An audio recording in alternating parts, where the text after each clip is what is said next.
Bonjour, je suis à la Cité de l'Espace avant d'aller sur Mars ce soir et surtout regarder l'atterrissage d'InSight.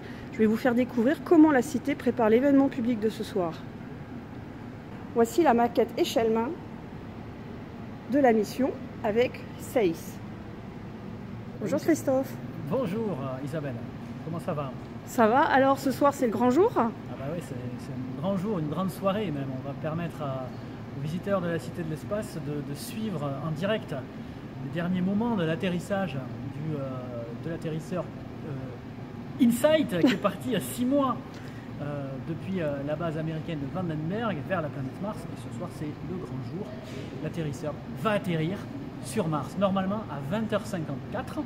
Alors nous, on va ouvrir toutes les portes de la Cité de l'Espace dès 17h30. On a préparé des tas d'animations pour comprendre ce qui va se passer ce soir, pour comprendre aussi les objectifs de la mission d'InSight. On a notamment juste derrière moi une maquette qui a été réellement utilisée par le CNES pour des tests d'ingénierie, pour tester en fait des télécommunications. Elle est ici et on va pouvoir l'utiliser et mieux comprendre à quoi va servir l'atterrisseur. Donc on va faire vivre des tas de choses aux visiteurs et puis vers 19h30, 20h, là on va commencer vraiment à rentrer dans le vif du sujet. On va suivre pas à pas toutes les étapes de l'atterrissage avec nos invités, des invités du CNES, des invités des AE Supaéro, des experts de Mars qui seront là pour commenter avec nous ces étapes, avec aussi des animations qu'on rajoutera, et puis notre envoyé spécial au JPL, Jet Propulsion Laboratory, à Pasadena, Olivier Sanguy, qui nous tiendra informés toutes les minutes ou presque de ce qui se passera. On croise les doigts, 20h54, on espère une bonne nouvelle depuis Mars, et puis après, on regardera devant nous, c'est-à-dire qu'est-ce qui se passera après l'atterrissage, quelles sont toutes les informations scientifiques qui pourront être dévoilées. Voilà, donc on est prêt, et puis on croise les doigts, et on vous attend ce soir. Au revoir. Bienvenue à la Cité de l'Espace de Toulouse. Alors nous voilà à côté de la maquette grandeur nature de la sonde InSight qui va se poser ce soir 26 novembre à 20h54 heure française et elle est censée se poser sur Mars. Et donc ici bien sûr on va recevoir près de 2000 personnes et on va tenter nous aussi d'atterrir avec la sonde sur Mars. En tout cas de faire semblant. Donc pour ce faire on a prévu un grand dispositif d'animation et notamment autour de cette maquette, de tenter de la faire vivre, en proposant à tous ceux et toutes celles qui voudraient le ressentir, de se mettre sous une des rétrofusées de cette sonde, sachant qu'elle en possède 12, et de sentir le souffle de gaz que chacune de ces rétrofusées produira, afin de freiner la sonde pour qu'elle se pose plus ou moins en douceur sur Mars. Voilà. Donc grâce à des bouteilles d'air comprimé, un flexible et un pistolet à air comprimé, on peut simuler la puissance d'une de ces rétrofusées. Et donc je suis avec Marine qui est là, qui va se prêter au jeu, à l'expérience. Vous allez voir un petit peu ce que ça fait, surtout vous allez entendre parce que ça génère un bruit qui dépasse les 100 décibels. Marine se vient de tourner. Voilà, donc simulation d'un coup de rétrofusée martienne. Ça souffle. Nous là on travaille à mi-puissance d'une rétrofusée. Chaque rétrofusée a une pression environ de 30 bars, c'est-à-dire qu'elle exerce une force de 30 kg par centimètre carré. Et nous ici, on sera à mi-puissance. Bon, c'était avec les coulisses de la préparation de la soirée, donc il y a un peu de bruit de fond, mais j'espère que vous avez tout compris. On est dans les coulisses encore de la Cité de l'Espace avant la grande soirée de ce soir.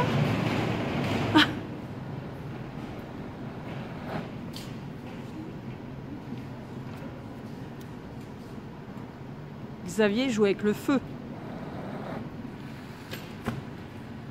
Voilà, donc en fait ce qu'on fait là, c'est qu'on va simuler la rentrée atmosphérique de la sonde InSight qui bien sûr ne rentre pas telle qu'elle sur Mars, mais elle est protégée par son vaisseau qui l'a transportée de la Terre jusqu'à Mars. Et lors de la traversée de l'atmosphère martienne, cette sonde est protégée toujours par son vaisseau protecteur parce que à cause des frottements atmosphériques à très grande vitesse, à près de 6 km par seconde, l'avant du vaisseau va prendre feu et brûler. Alors c'est ce qu'on simule ici, un échauffement jusqu'à 1800 degrés, qui va donc complètement détruire l'avant du vaisseau transporteur.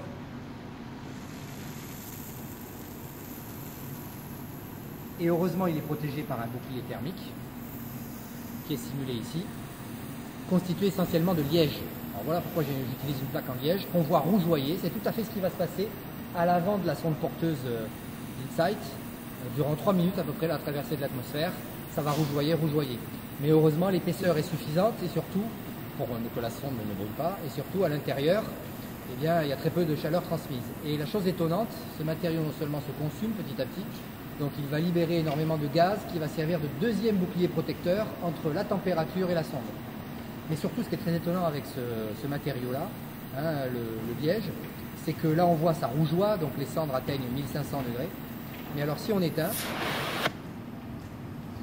tout de suite, ce qui est très étonnant, c'est qu'on pose les doigts dessus et que c'est à peine. Ah oui, à peine. un peu. Mais non, mais c'est vrai. On peut les laisser dessus. C'était combien de degrés? Alors, on était à 1800 degrés. Ah oui. Là, belle démonstration. Alors, on a des petites traces, mais donc ça nous montre un peu l'efficacité de protection thermique du liège, qui compose essentiellement, en grande partie, le bouclier thermique de la sonde. Voilà. Une autre démonstration qu'on proposera de vivre nos visiteurs ce soir. Merci Xavier.